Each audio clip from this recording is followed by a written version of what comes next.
Neat ಪ್ರಶ್ನೆ ಪತ್ರಿಕೆ ಸೋರಿಕೆ. ರಾಜಸ್ಥಾನದಲ್ಲಿ ಇಬ್ಬರು ಬಿಜೆಪಿ ನಾಯಕರ ಬಂಧನ. ಗುಡ್ಗಾಂವ್ ವೈದ್ಯನ ಪಾತ್ರ ಬಹಿರಂಗ.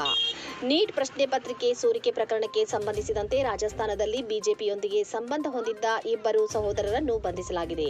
ಗುರ್ಗಾಂವ್ನ ವೈದ್ಯರೊಬ್ಬರು ಸುಮಾರು 700 ವಿದ್ಯಾರ್ಥಿಗಳಿಗೆ ಕೈ ಬರಹದ ಊಹೆ ಪತ್ರಿಕೆಗಳನ್ನು ವಾಟ್ಸಪ್ ಮೂಲಕ 3 ಮಿಲಿಯನ್ಗೆ ರವಾನಿಸಿದ್ದಾರೆ ಎಂಬ ಆರೋಪದ ಮೇಲೆ ತನಿಖೆ ನಡೆಸಲಾಗುತ್ತಿದೆ.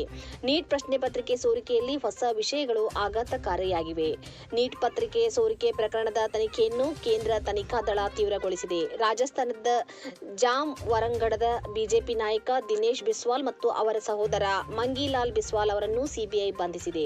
ಸೋರಿಕೆಯಾದ ಪತ್ರಿಕೆಯನ್ನು 30 ಲಕ್ಷ ರೂಪಾಯಿಗೆ ಖರೀದಿಸಿ ನಂತರ ಅದನ್ನು ಮತ್ತಷ್ಟು ಮಾರಾಟ ಮಾಡಿದ ಆರೋಪ ಅವರ ಮೇಲಿದೆ.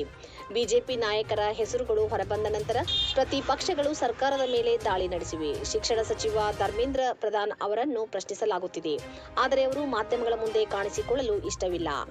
ತನಿಖಾ ಸಂಸ್ಥೆಗಳ ಪ್ರಕಾರ ಗುರ್ಗಾಂವ್ ಮೂಲದ ವೈದ್ಯ ರಾಕೇಶ್ ಕುಮಾರ್ ಮಾಂಡ್ವಾರಿಯಾ ಇವರು ಸಿಕಾರ್ ಮೂಲದ ಸಲಹಾ ನಿರ್ವಾಹಕರು ಎಂದು ಹೇಳಲಾಗುತ್ತದೆ. ಇವರು ಸೋರಿಕೆಯಾದ ಪತ್ರಿಕೆಯನ್ನು ಪಡೆದು 700 ವಿದ್ಯಾರ್ಥಿಗಳಿಗೆ ವಿತರಿಸಿದರು. ಸಹೋದರರಾದ ದಿನೇಶ್ ಮತ್ತು ಮಂಗೀಲಾಲ್ ಬಿಸ್ವಾಲ್ ತಮ್ಮ ಕುಟುಂಬದ ಮಕ್ಕಳಿಗಾಗಿ 30 ಲಕ್ಷ ರೂಪಾಯಿಗೆ ಪತ್ರಿಕೆಯನ್ನು ಖರೀದಿಸಿದ್ದಾರೆ ಎಂದು ಆರೋಪಿಸಲಾಗಿದೆ. ನಂತರ ಅವರು ಅದನ್ನು ಇತರ ವಿದ್ಯಾರ್ಥಿಗಳು ಮತ್ತು ಪೋಷಕರಿಗೆ ಮಾರಾಟ ಮಾಡುವ ಮೂಲಕ ಲಾಭ ಪಡೆಯಲು ಪ್ರಯತ್ನಿಸಿದರು. ವಿಚಾರಣೆಯಲ್ಲಿ ಆರೋಪಿಗಳಿಗೆ ಪರೀಕ್ಷೆಗೆ ಸುಮಾರು 1 ತಿಂಗಳ ಮೊದಲು ಪತ್ರಿಕೆ ಸೋರಿಕೆಯ ಬಗ್ಗೆ ತಿಳಿದಿತ್ತು ಎಂದು ತಿಳಿದುಬಂದಿದೆ. ಮಾಂಡ್ವಾರಿಯಾ ಅವರನ್ನು ಡೆಹ್ರಾಡೂನ್ನಿಂದ ಬಂಧಿಸಲಾಯಿತು. ತನಿಖಾಧಿಕಾರಿಗಳು ಈಗ ವೈದ್ಯಕೀಯ ಕಾಲೇಜಿಗೆ ದಾಖಲಾದ ಇತರ ಕುಟುಂಬ ಸದಸ್ಯರನ್ನು ತನಿಖೆ ನಡೆಸುತ್ತಿದ್ದಾರೆ. ರಾಜಸ್ಥಾನ ಪೊಲೀಸರ ವಿಶೇಷ ಕಾರ್ಯಾಚರಣೆ ಗುಂಪು ಆರಂಭದಲ್ಲಿ ಸಹೋದರರನ್ನು ಬಂಧಿಸಿತು. ನಂತರ ಅವರನ್ನು ಸಿಬಿಐಗೆ ಹಸ್ತಾಂತರಿಸಲಾಯಿತು.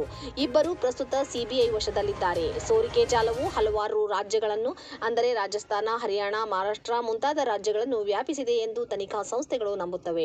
ತರಬೇತಿ ಕೇಂದ್ರಗಳು, ಮಧ್ಯವರ್ತಿಗಳು ಮತ್ತು ವಿದ್ಯಾರ್ಥಿಗಳ ನಡುವೆ ಸಂಪರ್ಕಗಳು ಕಂಡುಬಂದಿವೆ. ಸಿಬಿಐ ಈಗ ಇಡೀ ವಿಷಯದ ಬಗ್ಗೆ ಸಂಪೂರ್ಣ ತನಿಖೆ ನಡೆಸುತ್ತಿದೆ. ಪರೀಕ್ಷೆಯನ್ನು ರದ್ದುಗೊಳಿಸಿದ ನಂತರ ವಿದ್ಯಾರ್ಥಿಗಳು ಮರುನೋಂದಣಿಯಿಲ್ಲದೆ ಹೊಸ ದಿನಾಂಕದಂದು ಪರೀಕ್ಷೆಗೆ ಹಾಜರಾಗಲು ಸಾಧ್ಯವಾಗುತ್ತದೆ. ಈ ವಿಷಯವು ವಿದ್ಯಾರ್ಥಿಗಳು, ಪೋಷಕರು ಮತ್ತು ಇಡೀ ಶಿಕ್ಷಣ ವ್ಯವಸ್ಥೆಯಲ್ಲಿ ತೀವ್ರ ಅಸಮಾಧಾನವನ್ನು ಉಂಟುಮಾಡಿದೆ. ಸಿಬಿಐ ತನಿಖೆ ನಡೆಯುತ್ತಿದೆ ಮತ್ತು ಹೆಚ್ಚಿನ ಬಂಧನಗಳ ಸಾಧ್ಯತೆ ಇದೆ.